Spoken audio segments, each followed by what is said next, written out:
후지필름은 플래그십 모델이 3개나 있는 그런 브랜드죠.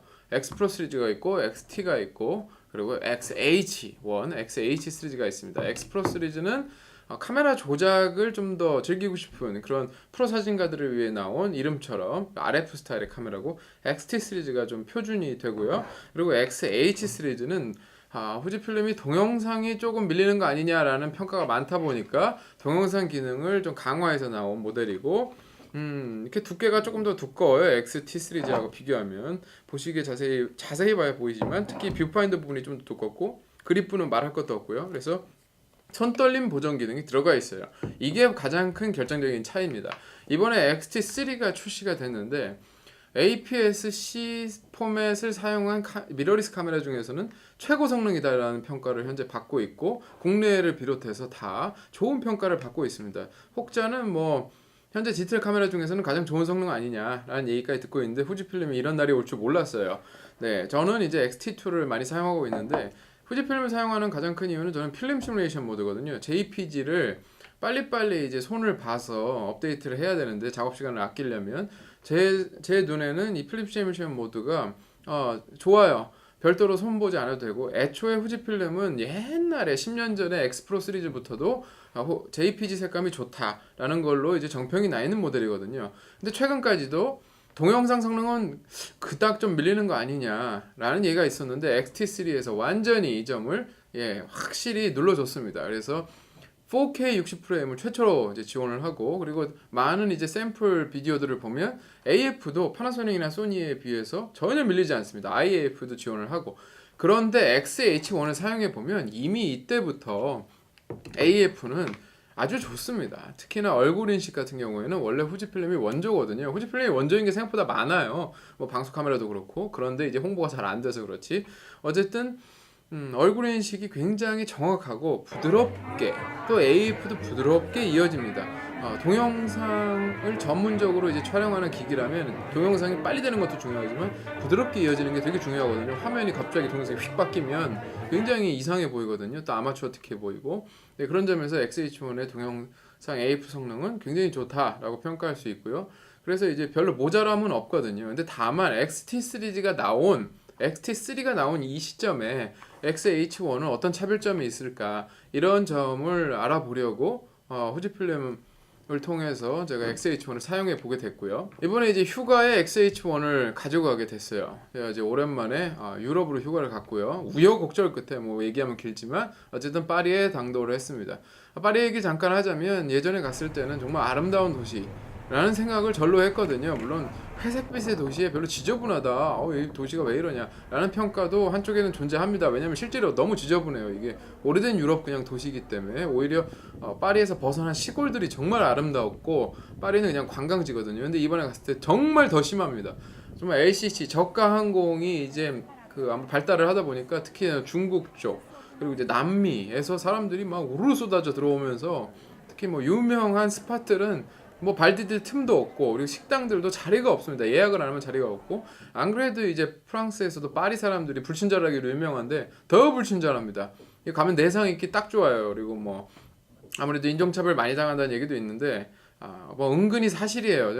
그런 거를 느끼지 못했다라고 하면은 이건 좀 어려운 일이고 진짜 그렇고. 다만 되려 치안은 좋아졌어요. 왜? 테러가 너무 많이 나니까 막 곳곳에 자동 소총을 든 군인들이 경찰 대신에 경비를 합니다. 경찰은 그 테러를 방지를 할 수가 없어요. 그래서 그러다 보니까 오히려 호객이라던가 아니면은 이제 우리나라로 치면은 이제 뭐 팔하고 강매하는 그런 것들이 굉장히 어떤 정리정돈이 됐고, 사람은 그대로 있지만 정리정돈이 돼서 안심하고 다닐 수가 있어요. 이게 이제 좀 웃긴 썰이고, 다시 XH1에 대한 얘기로 돌아가서, 저는 이제 특별히 비디오 작업을 하는 건 아니기 때문에 스케치 촬영을 많이 하고, 물론 이제 뭐 취재에 있어서도 당연히 주로 현장에서 스케치 촬영을 많이 하겠죠. 이럴 때는 이제 모노포드를 많이 가지고 다니는데, 여행지까지 무겁게 모노포드에다 삼각대 가지고 다니지는 않잖아요.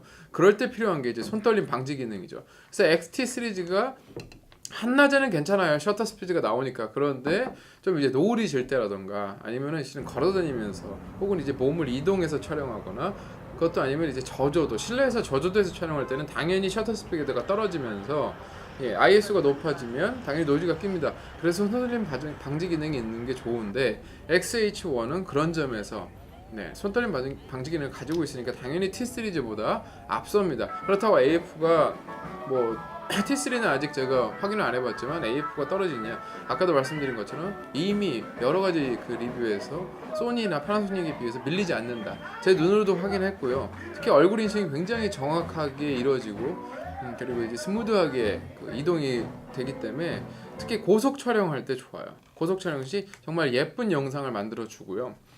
이렇게 보면 바디 사이즈도 약간 두껍기 때문에 후지는 X16mm 55 f2.8 렌즈하고 밸런스도 굉장히 좋습니다.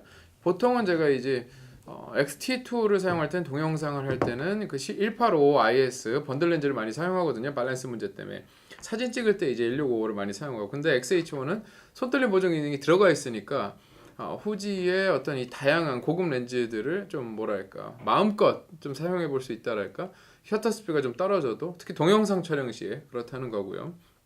또 다른 장점은 이터나 시뮬레이션 모드입니다. 이터나가 이제 XH1부터 들어갔는데 필름 시뮬레이션 모드는 아무래도 이제 손을 덜 보게 되니까 많이 사용하게 되는데, 이터나는 정확하게 동영상을 타깃을 해서 마치 이제 정말 시네마 모드라고 부르는데 이제 영화관에서 보는 좀 이제 프로들이 손을 본 듯한 채도는 조금 낮으면서 어떤 그 개조 부분에 좀 더 신경을 쓴, 그러니까 어크로스 모드도 실은 그렇죠. 아크로스 모드도 개조가 굉장히 좋은 필름 시뮬레이션 모드인데 개조를 살려놓은, 그러니까 섀도우 톤이라던가 뭐 하이라이트 톤 같은 게 정돈이 잘 돼 있는. 근데 이제 이터나도 마찬가지예요. 크게 차이가 나지 않습니다. 굉장히 이제 쨍한 아마추어틱한 어떤, 뭐 이렇게 얘기하면 그렇지만 이제 캐논의 일반적인 그런 영상 화질과는 좀 다르죠. 그래서 좀 정돈이 된 차분한 그런 이제 화질을 많이 보여주는데 이터나가 특히나 그렇습니다. 그래서 이번에 많이 사용하게 됐고, 그래서 별도로 S로그로 찍을 일이 많지가 않았어요. S로그로 지원함에도 불구하고 좀 이제 개조를 특별히 막 살려야 되겠다 하는 경우에만, 그러니까 빛이 많이 떨어지는 경우에만 S로그를 좀 많이 사용하게 되고, 실내에서나. 근데 저는 기본적으로 아까도 말씀드렸지만 스케치 촬영을 하는 거지 작품 활동을 하는 게 아니기 때문에 손떨림 보정 기능이 더 중요하거든요.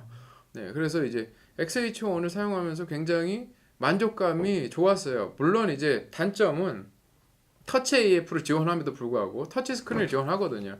이 렉이 있다 보니까 이게 많이 사용하지 않게 돼요. 물론 이제 소니도 렉이 있어요. 소니 카메라 A7 시리즈도 사용을 해보면 이제 렉이 있는데 좀 더 이제 이상하게 후지에서 이 터치 스크린의 렉은 좀 신경이 쓰이더라고요. 대신에 AF1 버튼이 이렇게 커다랗게 있기 때문에 이게 이제 T 시리즈랑 다른 점이거든요. 동영상 촬영 중에 AF-S 모드라고 하더라도 내가 AF1을 누르면 부드럽게 AF가 변경이 됩니다. 그래서 요 하나만으로도 이제 사용법이 T 시리즈랑 완전히 다른 거죠. 정리하면 XH1이라는 카메라는 XT 시리즈와 확실히 아주 미묘한 차이지만 손떨림 보정 기능과 그리고 일부 UI의 차이만으로도 좀 다른 카메라다라는 걸 확실하게 좀 인식을 할 수가 있고요. 다만 이제 아쉬운 점은 반대로 XT3에 있습니다. XT3 아직 테스트해 보기 전이지만 XH1과의 어떤 차별점 때문인지 손떨림 보정 기능이 들어가 있지가 않죠. 물론 이제 그리프 같은 경우에도 이제 XT 시리즈의 작은 폼 팩터를 유지하면서 이제 기동성, 수납성이 좋긴 한데, 이렇게 정식 그립을 저도 달아서 쓰거든요. 어차피 T3가 아무래도 성인 남자가 잡기에는 여기 얇아서 이 렌즈와의 밸런스 때문에 이렇게 그립을 결국 달게 됩니다. 이제 정품이든 비품이든. 그래서 되려 좀 사진하고 동영상을 많이 찍는다 그러면은 그립이 좀 있는, 이렇게 아예 이제 손가락 그립까지 이렇게 있는 이런 XH1이 더 나을 수도 있거든요. 그래서 XT 시리즈가 성능도 물론 더 뛰어나고 여러 가지 점이 더 향상이 됐지만 아무래도 손떨림 기능이 없고, 그리고 가격이 당연히 XT3가 지금 더 높을 수밖에 없기 때문에 XH1을 지금 시점에 오히려 메리트가 있는 게 아닌가. 4K 60프레임 촬영을 꼭 해야 되는 게 아니라면 말이죠. 저는 개인적으로 많이 쓰진 않습니다. 왜냐하면 전문적인 영상 편집 작업을 하지는 않거든요. XH1에 대해서는 여기까지 얘기해 볼 수 있을 것 같습니다. 다음 시간에는 XT2의 후속 기종인 XT3에 대해서 요즘 가장 핫한 XT3를 가지고 나와서 얘기해 볼게요.